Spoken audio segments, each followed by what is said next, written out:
Long lifters love high blocks because they can get away with stuff like this.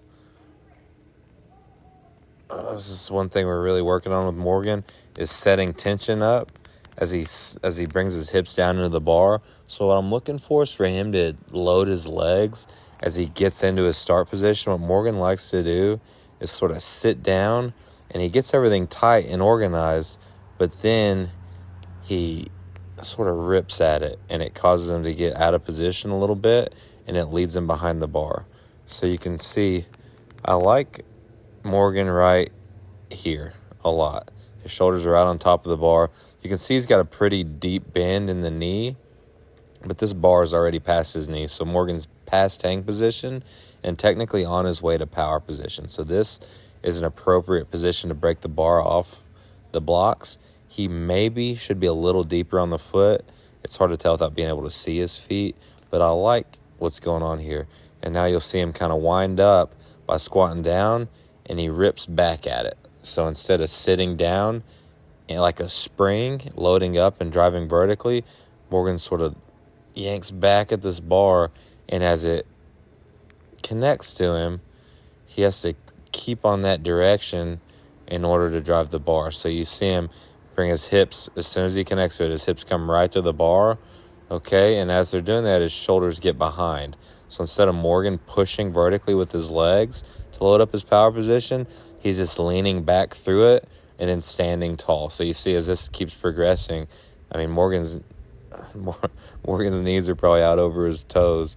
And even though his hips and shoulders look like they're in the right spot in relation to his feet and his lower leg, it's a little bit off. Okay, so that's going to drive Morgan behind the bar a little bit here. See, his knees never quite get extended. They get close, okay? They get really, really close. But for Morgan to do 170, he needs this knee to come all the way through straight with his shoulders on top of the bar. So Morgan should look, he should look a little more vertical, right? This bend of the knees got to go, and these shoulders have to stay on top just a little bit more for him to do the bigger ones. But at this weight, with Morgan's experience, he can use that amazing bar feel he has to get back to it. Okay, and you can see how much he clears his feet to move under this bar. I mean, it's an amazing lift. His bar feels as good as anybody's.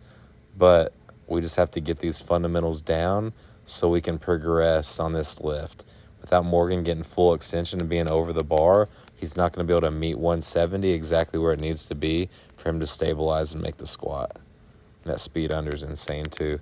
This lift looks awesome in full speed. I'm being hard on him because Morgan's a great lifter and he needs it. But and you can just sort of see how far his shoulders have to come to get back underneath the bar.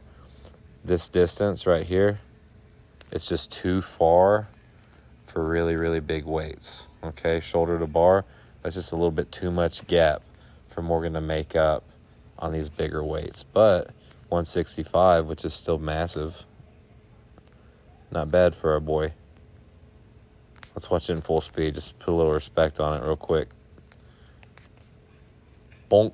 It looks so easy like that. But you can see when we slow it down, we might expect him to stay behind the bar on the 170s. And he took 3 cracks at 170, and they were all very close. But I just had to keep telling him we got to be on top of the bar to make that lift. And he knows it. We'll get it next time.